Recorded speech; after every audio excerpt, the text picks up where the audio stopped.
গাড়ি চালকদের জন্য নতুন আইন কার্যকর হয়েছে। সেই আইনে রাজ্যে চালকদের উপর যেন আকাশ ভেঙে পড়েছে। রাজ্যের চালকরা এখন চিন্তিত কিভাবে তারা যানবাহন চালাবেন। চালকদের দাবি, দুর্ঘটনায় কোনো ব্যক্তির মৃত্যু হলে সেই গাড়ি চালকদের ন্যূনতম জরিমানা ও 10 বছরের কারাদণ্ড হবে। Smoking causes cancer.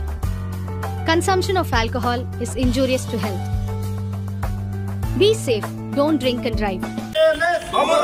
देश के हित में करेंगे काम के लिए पूरा दम, देश के हित में करेंगे काम के लिए पूरा दम, देश के हित में करेंगे काम के लिए पूरा दम। देशभक्त मजदूरों एक हो देशभक्त मजदूरों প্রতিবাদে আমরা আজকে এই সিপাহীজলা জেলা ভারতীয় মজদুর সংঘের পক্ষ থেকে আমরা এক বিক্ষোভ আয়োজন করেছি।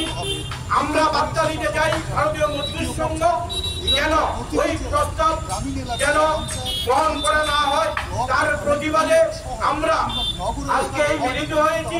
তো আমি আশা রাখবো রাজ্য সরকারের যিনি ট্রান্সপোর্টের দায়িত্বে আছেন ওনার কাছে যেন আমাদের এই দাবি যেন প্রত্যাহার করা হয় এবং সে আইন যেন প্রত্যাহারের দাবিতে আমরা যে মিলিত হয়েছি। নয়তো আমাদের এই দাবি যদি প্রত্যাহার না করা হয় আমরা আগামী দিনে এই ত্রিপুরা রাজ্যে বৃহত্তর আন্দোলনে যেতে প্রস্তুত দেব।